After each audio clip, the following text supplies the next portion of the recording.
Hi friends, welcome to Shami's kitchen. എല്ലാവർക്കും സുഖമാണല്ലോ. ഇന്ന് നമ്മൾ തയ്യാറാക്കുന്നത് വളരെ ടേസ്റ്റി ആയിട്ടുള്ള നല്ലൊരു ബ്രെഡ് ടോസ്റ്റാണ്. വളരെ സിമ്പിളായിട്ട് പെട്ടെന്ന് നമുക്ക് തയ്യാറാക്കി എടുക്കാൻ പറ്റുന്ന ഒന്നാണ്.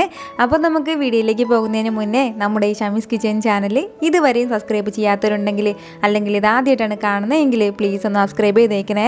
കൂടെ തന്നെ ആ തൊട്ടടുത്ത് കാണുന്ന ബെല്ലൈക്കനിൽ ഓൾ കൂടി ഒന്നും മറക്കാതെ പ്രസ് ചെയ്തേക്കണം. എന്നാൽ ശരി, നമുക്ക് വേഗം വീഡിയോയിലേക്ക് പോകാം. നമ്മുടെ ഈ ബ്രെഡ് ടോസ്റ്റ് തയ്യാറാക്കി എടുക്കുക എന്ന് പറയുന്നത് വളരെ സിമ്പിളായിട്ടുള്ളൊരു കാര്യമാണ്. അപ്പോൾ അതിന് വേണ്ടിയിട്ട് ഞാനിപ്പോൾ ഒരു ചെറിയൊരു ബൗൾ എടുത്ത് വെച്ചിട്ടുണ്ട്. ഈ ബൗളിലേക്ക് ഇനി നമുക്ക് ചേർത്ത് കൊടുക്കേണ്ടത് കുറച്ച് വെജിറ്റബിൾസ് ആണ്. അപ്പോൾ അതിന് വേണ്ടിയിട്ട് ഞാനിപ്പോൾ ഒരു മീഡിയം സൈസ് സവാളയിൽ ഒരു പകുതി സവാള മാത്രം നീളത്തിന് ഇതുപോലെ അരിഞ്ഞെടുത്തിട്ടുണ്ട്. അപ്പോൾ ഈ ഒരു അളവിലാണ് നമുക്കിത് കിട്ടുന്നത്. അത് നമുക്കൊരു ബൗളിലേക്ക് ചേർത്ത് കൊടുക്കാം. അപ്പോൾ സവാള ചേർത്ത് കൊടുത്തു കഴിഞ്ഞാൽ പിന്നെ നമുക്കിതിലേക്ക് വേണ്ടത് കുറച്ച് ക്യാരറ്റും കൂടിയാണ്. അപ്പോൾ ക്യാരറ്റും ഞാൻ വലിയ ക്യാരറ്റല്ല എടുത്തിട്ടുള്ളത്, ഒരു മീഡിയം സൈസിലുള്ള ഒരു ക്യാരറ്റാണ് എടുത്തിട്ടുള്ളത്. അത് ഗ്രേറ്ററിൽ വെച്ച് ഗ്രേറ്റ് ചെയ്തെടുത്തതാണ്. ഇനി നമുക്ക് ഗ്രേറ്റർ ഇല്ലാന്നുണ്ടെങ്കിൽ പകരം കത്തി വെച്ചിട്ട് ചെറുതായിട്ടൊന്ന് നീളത്തിൽ അരിഞ്ഞെടുത്താലും കുഴപ്പമൊന്നുമില്ല. അപ്പോൾ അങ്ങനെ ഗ്രേറ്റ് ചെയ്തെടുത്ത ഒരു മീഡിയം സൈസിലുള്ള ക്യാരറ്റും കൂടി. പിന്നെ നമുക്കിതിലേക്ക് വേണ്ടത് കുറച്ച് ക്യാപ്സിക്കം കൂടിയാണ്. ഒരു പകുതി ക്യാപ്സിക്കമാണ് ഞാനിപ്പോൾ എടുത്തിട്ടുള്ളത്. അപ്പോൾ അതും ഇതുപോലെ നീളത്തിലരിഞ്ഞാണ് എടുത്തിട്ടുള്ളത്. ഇനിയിപ്പോൾ ക്യാപ്സിക്കം ഇല്ലയെന്നുണ്ടെങ്കിൽ നമുക്ക് സ്കിപ്പ് ചെയ്യാൻ പ്രശ്നമൊന്നുമില്ല. പകരം നമുക്ക് ഇഷ്ടമുള്ള മറ്റെന്തെങ്കിലും വെജിറ്റബിൾസ് ഉണ്ടെങ്കിൽ അത് ചേർത്താലും കുഴപ്പമൊന്നുമില്ല. നമുക്ക് ഇഷ്ടമുള്ള ഏത് വെജിറ്റബിൾസ് വേണമെങ്കിലും ചേർക്കാവുന്നേ ഉള്ളൂ. ക്യാപ്സിക്കവും ചേർത്ത് കൊടുത്തു കഴിഞ്ഞാൽ പിന്നെ നമുക്കിതിലേക്ക് വേണ്ടത് ഒരു 2 മുട്ടയും കൂടിയാണ്. ചെറിയ മുട്ടയിൽ ഒരു 2 മുട്ടയാണ് എടുത്തിട്ടുള്ളത്. അപ്പോൾ അതും കൂടി ചേർക്കുകയാണ്. മുട്ടയും ചേർത്ത് കൊടുത്തതിന് ശേഷം പിന്നെ നമുക്കിതിലേക്ക് വേണ്ടത് കുറച്ച് കുരുമുളക് പൊടിയും കൂടിയാണ്. ഒരു 1/2 ടീസ്പൂൺ അളവിൽ കുരുമുളക് പൊടി ചേർക്കുകയാണ്. നമ്മുടെ എരിവിനനുസരിച്ചിട്ട് മാത്രം കുരുമുളക് പൊടി ചേർത്ത് കൊടുത്താൽ മതിയാവും. ഇനി കുട്ടികൾക്ക് കൊടുക്കുകയാണെന്നുണ്ടെങ്കിൽ ഇതിൽ നിന്ന് കുറച്ച് കുറയ്ക്കുന്നതിൽ പ്രശ്നമൊന്നുമില്ല. അപ്പോൾ കുരുമുളക് പൊടി കൂടി പോകണ്ട. ഇനി ഇത്രയും ആയിക്കഴിഞ്ഞാൽ കൂടെ തന്നെ വേണ്ടതാണ് ഇതിന് ഇത്രയും ആവശ്യമായിട്ടുള്ള കുറച്ച് ഉപ്പും കൂടി. ഉപ്പും ചേർത്ത് കൊടുത്തതിന് ശേഷം നന്നായിട്ട് നമുക്ക് ഒന്ന് മിക്സ് ചെയ്ത് എടുക്കാം. ഒരു സ്പൂൺ വെച്ചിട്ടോ അല്ലാന്നുണ്ടെങ്കിൽ എന്തെങ്കിലും ഒരു സ്പാച്ചില വെച്ചിട്ടോ നല്ലതുപോലെ ഒന്ന് മിക്സ് ചെയ്ത് എടുത്ത് കൊടുത്താൽ മതിയാവും. അപ്പോൾ നമ്മുടെ ഫില്ലിങ്ങിന് വേണ്ടിയിട്ട് നമ്മൾ ആ കൂടി ഇത്രയും മാത്രമേ എടുത്തിട്ടുള്ളൂ. നമ്മുടെ വീട്ടിലുള്ള ചേരുവകളൊക്കെ തന്നെയാണ് എടുത്തിട്ടുള്ളത്. അപ്പോൾ ഇത്രയും ആയിക്കഴിഞ്ഞാൽ നമ്മുടെ ഫില്ലിങ് ഇവിടെ റെഡി ആയിട്ടുണ്ട്. ഇനി നമുക്കിത് പെട്ടെന്ന് തന്നെ ഒന്ന് തയ്യാറാക്കി എടുക്കണം. അതിന് വേണ്ടിയിട്ട് ഞാനിപ്പോൾ ഒരു ഫ്രൈയിങ് പാൻ അടുപ്പത്തേക്ക് വെച്ചിട്ടുണ്ട്. അപ്പോൾ ഫ്രൈയിങ് പാൻ നല്ലതുപോലെ ചൂടായിട്ടില്ല, ചെറിയ ചൂടിലാണ് വെച്ചിട്ടുള്ളത്. അപ്പോൾ ചെറുതായിട്ട് ഒന്ന് ചൂടായി കഴിഞ്ഞാൽ പിന്നെ നമുക്കിതിലേക്ക് ഒരു 2 ടീസ്പൂൺ അളവിൽ ബട്ടർ ചേർത്ത് കൊടുക്കണം. ഇനിയിപ്പോൾ ബട്ടർ ഇല്ലയെന്നുണ്ടെങ്കിൽ പകരം നമുക്ക് നെയ്യ് ചേർത്ത് കൊടുത്താലും മതിയാവും. അപ്പോൾ നെയ്യും ഇല്ലയെന്നുണ്ടെങ്കിൽ മാത്രം കുറച്ച് ഓയിൽ ചേർക്കാൻ പ്രശ്നമൊന്നുമില്ല. അപ്പോൾ ഏറ്റവും കൂടുതൽ ടേസ്റ്റ് ബട്ടർ ചേർക്കുമ്പോഴാണ്. അപ്പോൾ ബട്ടർ എല്ലാം നല്ലതുപോലെ ഒന്ന് മെൽറ്റായിട്ട് കിട്ടണം. ഫ്ലെയിം കൂട്ടി വെക്കരുതെന്ന് പറഞ്ഞത്, നമ്മൾ ഫ്ലെയിം കൂട്ടി വെക്കുകയാണെന്നുണ്ടെങ്കിൽ ബട്ടർ എല്ലാം പെട്ടെന്ന് കരിഞ്ഞു പോകും. അതിൻ്റെ പേരിലാണ്. അപ്പോൾ ഇതുപോലെ എല്ലാം നല്ലതുപോലെ ഒന്ന് ഉരുകിക്കഴിഞ്ഞാൽ പിന്നെ നമുക്ക് ഇതിലേക്ക് വേണ്ടത് നമ്മൾ നേരത്തെ തയ്യാറാക്കി വെച്ചിരിക്കുന്ന നമ്മുടെ മുട്ടയുടെ മിക്സും കൂടി ചേർത്ത് കൊടുക്കാം. മുട്ടയുടെ മിക്സ് ചേർത്ത് കൊടുത്തു കഴിഞ്ഞാൽ പിന്നെ നമ്മൾ ചെറിയൊരു എന്തെങ്കിലും ഒരു സ്പാച്ചില കൊണ്ട് നമ്മൾ ചെറുതായിട്ട് ഇങ്ങനെ ഒതുക്കി കൊടുക്കണം. നമ്മളിപ്പോൾ ഒരു ബ്രെഡിൻ്റെ ഷേപ്പിലല്ലേ ഇത് വെക്കുന്നത്. അപ്പോൾ അതിൻ്റെ പേരിൽ റൗണ്ട് ഷേപ്പിൽ നമ്മൾ തയ്യാറാക്കാതെ കുറച്ച് സ്ക്വയർ ആയിട്ട് വേണം നമ്മൾ ചെറുതായിട്ടൊന്ന് ഒതുക്കി കൊടുത്ത് ഇതൊന്ന് സെറ്റ് ചെയ്തെടുക്കാൻ വേണ്ടിയിട്ട്. അപ്പോഴത്തേക്ക് നമുക്ക് ഇഷ്ടമുള്ള ഷേപ്പിൽ ഇതൊന്ന് കട്ട് ചെയ്ത് എടുക്കാൻ വേണ്ടി പറ്റും. അതിന് വേണ്ടിയിട്ടാണ്. അപ്പോൾ ഞാനിപ്പോൾ ഈ ഒരു ഷേപ്പിലാണ് ഇതൊന്ന് ചെറുതായിട്ടൊന്ന് ഒതുക്കി ഈ ഒരു ഷേപ്പിലാണ് തയ്യാറാക്കി എടുക്കുന്നത്. അതിന് ശേഷം പിന്നെ നമുക്ക് വേണമെന്നുണ്ടെങ്കിൽ ഇതിൻ്റെ സെൻറ്ററിൽ നിന്നൊന്ന് വരഞ്ഞു കൊടുക്കുകയാണെന്നുണ്ടെങ്കിൽ 2 പീസായിട്ട് കിട്ടും. ഇപ്പോൾ ചെയ്തില്ല എന്നുണ്ടെങ്കിൽ പിന്നീട് നമ്മൾ കട്ട് ചെയ്ത് എടുക്കേണ്ടതാണ്. അപ്പോൾ അങ്ങനെ ചെയ്താലും കുഴപ്പമൊന്നുമില്ല. ഞാനിപ്പോൾ അതങ്ങനെ അപ്പുറത്തേക്കും ഇപ്പുറത്തേക്കും ഒന്നും മാറിപ്പോകാതിരിക്കാൻ വേണ്ടിയിട്ടാണ് സെൻറ്ററിൽ നിന്ന് കട്ട് ചെയ്ത് എടുത്തിട്ടുള്ളത്. അതിനുശേഷം ഒരു സൈഡ് ഒന്ന് വെന്ത് കഴിഞ്ഞാൽ പിന്നെ നമുക്കൊന്ന് മറിച്ചിട്ട് കൊടുക്കാം. ഫ്ലെയിം ലോയിൽ തന്നെ വെക്കുന്നതാണ് ഏറ്റവും നല്ലത്. ഇടയ്ക്ക് വെച്ചിട്ടൊന്ന് മീഡിയത്തിൽ വെക്കാൻ കുഴപ്പമില്ല. പക്ഷേ നല്ലതുപോലെ വെന്ത് അതിൻ്റെ കളറൊന്നും മാറിപ്പോകാൻ പാടില്ല.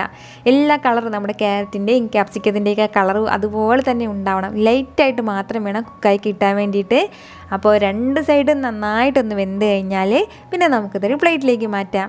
അപ്പോൾ നിങ്ങൾക്ക് കാണുമ്പോൾ തന്നെ അറിയാലോ, നമ്മുടെ മുട്ടയൊക്കെ നല്ല കറക്റ്റായിട്ട് വെന്തിട്ട് വന്നിട്ടുണ്ട്. ഈ ഒരു രീതിയിൽ വേണം നമുക്കിത് കിട്ടാനായിട്ട്. ഇത്രയും ആയിക്കഴിഞ്ഞാൽ ഇനി നമ്മുടെ ബ്രെഡ് ടോസ്റ്റ് എല്ലാം നല്ലതുപോലെ സെറ്റ് ചെയ്തെടുക്കണം. അപ്പോൾ അതിന് വേണ്ടിയിട്ട് അതേ സെയിം ഫ്രൈയിങ് പാനാണ് വെച്ചിട്ടുള്ളത്. അതിലേക്ക് നമുക്ക് 1 ടീസ്പൂൺ അളവിൽ ബട്ടർ കൂടി ചേർത്ത് കൊടുക്കാം.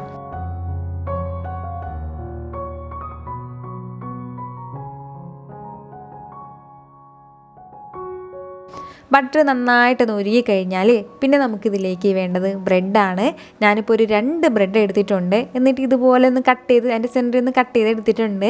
നമുക്ക് ഇഷ്ടമുള്ള രീതിയിൽ ഒന്ന് കട്ട് ചെയ്തെടുക്കാം. അല്ലാന്നുണ്ടെങ്കിൽ കംപ്ലീറ്റ് ഫുൾ ബ്രെഡ് വേണമെങ്കിൽ നമുക്ക് വെച്ച് കൊടുക്കാവുന്നേ ഉള്ളൂ. ഞാനിപ്പോൾ ഇതുപോലെ കട്ട് ചെയ്ത് എടുത്തുന്നേ ഉള്ളൂ. കുട്ടികൾക്കൊക്കെ കൊടുക്കുമ്പോഴത്തേക്കും ചെറിയ പീസായിട്ട് കയ്യിൽ കൊടുക്കാമല്ലോ എന്ന് കരുതിയിട്ടാണ്. അപ്പോൾ ഇത് കാണുമ്പോൾ ഒരു പ്രത്യേക ഭംഗിയാണ്, അതിന് വേണ്ടിയിട്ടാണ്.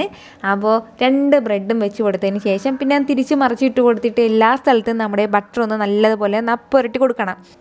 അപ്പോൾ എല്ലാ സൈഡും നമ്മുടെ ബട്ടർ എല്ലാം നല്ലതുപോലെ ഒന്ന് ആയിക്കഴിഞ്ഞാൽ പിന്നെ നമുക്കിതിലേക്ക് വെച്ച് കൊടുക്കേണ്ടത് നമ്മൾ നേരത്തെ തയ്യാറാക്കി വെച്ചിരിക്കുന്ന നമ്മുടെ മുട്ടയുടെ മിക്സ് ഈ ബ്രെഡിൻ്റെ ഈ ഷേപ്പിലൊന്ന് കട്ട് ചെയ്ത് ഇതിനുള്ളിൽ വെക്കണം. അപ്പോൾ അതിന് മുൻപ് നമുക്ക് വേണമെന്നുണ്ടെങ്കിൽ ഇതിലേക്ക് കുറച്ച് ടൊമാറ്റോ സോസ് വെച്ച് കൊടുക്കാം. അപ്പോൾ ഞാൻ എപ്പോഴും അങ്ങനെയാണ് തയ്യാറാക്കുന്നത്. എന്തായാലും ഈ സമയത്ത് ഇപ്പോൾ ഞാൻ വെക്കുന്നില്ല എന്നേ ഉള്ളൂ. നമുക്ക് വേണമെന്നുണ്ടെങ്കിൽ ടൊമാറ്റോ സോസ് അങ്ങനെ കൂടെ വെക്കാം. അപ്പോൾ നമ്മുടെ മുട്ടയുടെ മിക്സ് മാത്രം ഇതുപോലെ കട്ട് ചെയ്ത് രണ്ടിലും വെക്കുകയാണ്. അതിനുശേഷം പിന്നെ നമുക്കിതിലേക്ക് വേണ്ടത് കുറച്ച് ചീസും കൂടിയാണ്. ചീസ് ഉണ്ടെങ്കിൽ ചീസ് കൂടി വെച്ചേക്കണം. അപ്പോൾ ചീസ് വെച്ചിട്ട് നമ്മൾ കഴിക്കുമ്പോഴത്തേക്കും ഒരു പ്രത്യേക ടേസ്റ്റാണ്, അതിൻ്റെ പേരിലാണ്. അപ്പോൾ ഇല്ലാന്നുണ്ടെങ്കിൽ നമുക്ക് സ്കിപ്പ് ചെയ്യാൻ പ്രശ്നമില്ല. കാരണം നമ്മുടെ വീട്ടിൽ എപ്പോഴും ഉണ്ടാകുന്ന ഒരു കാര്യമല്ല ഈ ചീസ് എന്ന് പറയുന്നത്. അപ്പോൾ ഇല്ലാന്നുണ്ടെങ്കിൽ ഇതൊക്കെ മാറ്റി വെച്ചിട്ട് ബാക്കി ചേരുവകളൊക്കെ വെച്ചിട്ട് തയ്യാറാക്കി എടുത്താലും മതിയാവും. ഞാനിപ്പോൾ സ്ലൈസസ് ചീസാണ് വെച്ചിട്ടുള്ളത്. ഇനി നമുക്കിതിന് മുകളിലേക്ക് കുറച്ച് ടൊമാറ്റോ സോസും കൂടെ ചേർത്ത് കൊടുക്കാം. അപ്പോൾ ഈ ടൊമാറ്റോ സോസിൻ്റെ റെസിപ്പി ഞാൻ മുമ്പ് അപ്ലോഡ് ചെയ്തിട്ടുണ്ടായിരുന്നു. ഒരുപാട് പേര് ട്രൈ ചെയ്ത് നോക്കിയിട്ട് വളരെ നല്ല അഭിപ്രായം പറഞ്ഞൊരു റെസിപ്പിയാണ്. അപ്പോൾ ഇതുവരെ അത് കണ്ടില്ല എന്നുണ്ടെങ്കിൽ ഉറപ്പായിട്ട് നിങ്ങളൊന്ന് കണ്ടു നോക്കണം. അതിൻ്റെ ലിങ്ക് ഞാൻ ഡിസ്ക്രിപ്ഷൻ ബോക്സിലോ അല്ലാന്നുണ്ടെങ്കിൽ അത് പിൻ ചെയ്ത് വെച്ചിരിക്കാം. അപ്പോൾ നമ്മുടെ ടേസ്റ്റിനനുസരിച്ചിട്ടുള്ള ടൊമാറ്റോ സോസ് ചേർത്ത് കൊടുത്തേക്കണം. അതിനുശേഷം പിന്നെ നമ്മൾ മാറ്റി വെച്ചിരിക്കുന്ന നമ്മുടെ ബ്രെഡിൻ്റെ സ്ലൈസ് കൂടി ഇതിന് മുകളിലേക്ക് വെച്ചിട്ട് നല്ലതുപോലെ ഒന്ന് കവർ ചെയ്യണം. പിന്നെ നമുക്ക് വേണ്ടത് ഇത് ചെറുതായിട്ടൊന്ന് പ്രസ് ചെയ്ത് കൊടുക്കണം. ഒന്ന് പ്രസ് ചെയ്ത് കൊടുക്കുമ്പോഴത്തേക്ക് ഇതെല്ലാം കൂടി നല്ലതുപോലെ ഒന്ന് സെറ്റാകും. അതിന് വേണ്ടിയിട്ടാണ് ചെറുതായിട്ടൊന്ന് പ്രസ് ചെയ്ത് കൊടുക്കുന്നത്. അപ്പോൾ ചെറിയ രീതിയിൽ ഈ സമയത്തെല്ലാം ഫ്ലെയിം ലോയിലാണ് വെച്ചിട്ടുള്ളത്. ചെറിയ രീതിയിൽ ചീസിലേക്കൊന്ന് ചൂട് വരുമ്പോൾ തന്നെ നമ്മുടെ ചീസ് എല്ലാം ഇതുപോലെ ഒന്ന് ഉരുകി തുടങ്ങും. അതിനുശേഷം 2 സൈഡും തിരിച്ച് മറിച്ചിട്ട് കൊടുത്ത് നല്ലൊരു ഗോൾഡൻ കളറാകുമ്പോഴത്തേക്ക് നമുക്കിത് എടുക്കാവുന്നേ ഉള്ളൂ. ഇതുപോലെ വളരെ സിമ്പിളായിട്ട് വളരെ ടേസ്റ്റി ആയിട്ട് നമുക്ക് ബ്രെഡ് ടോസ്റ്റ് തയ്യാറാക്കി എടുക്കാവുന്നേ ഉള്ളൂ. കുട്ടികൾക്കൊക്കെ ഒരുപാട് ഇഷ്ടമാവും. ഉറപ്പായിട്ടും ട്രൈ ചെയ്ത് കൊടുത്തതിന് ശേഷം അതിൻ്റെ ഫീഡ്ബാക്ക് എനിക്ക് മറക്കാതെ അറിയിക്കുകയും വേണം. ഒരുപാട് ബ്രെഡ് ടോസ്റ്റിൻ്റെയും ബ്രെഡ് സാൻഡ്വിച്ചിൻ്റെയൊക്കെ റെസിപ്പി ഞാൻ മുമ്പ് അപ്ലോഡ് ചെയ്തിട്ടുണ്ടായിരുന്നു. അത് കണ്ടിട്ടില്ലാത്തവർ ഉറപ്പായിട്ടൊന്ന് കണ്ടു നോക്കണം. അപ്പോൾ ഈ വീഡിയോ നിങ്ങൾക്ക് ഇഷ്ടമായിട്ടുണ്ടെന്നാണ് എൻ്റെ വിശ്വാസം. ഇഷ്ടമായാൽ ഇതൊന്ന് ലൈക്ക് ചെയ്തേക്കണം. ഇത് മറ്റുള്ളവരും കാണണമെന്ന് ആഗ്രഹിക്കുന്നുണ്ടെങ്കിൽ നിങ്ങളുടെ ഫ്രണ്ട്സിനും ഫാമിലിക്കും എല്ലാവർക്കും ഒന്ന് ഷെയർ ചെയ്ത് കൊടുക്കാനും മറക്കരുത്. വീണ്ടും നല്ലൊരു ഉഷാർ വീഡിയോ ആയിട്ട് ഞാൻ വരുന്നതായിരിക്കും. അതുവരേക്കും എല്ലാവരും ഹാപ്പി ആയിട്ടിരിക്കുക, സന്തോഷമായിട്ടിരിക്കുക, എല്ലാവരും സേഫ് ആയിട്ടിരിക്കണം. Take care friends.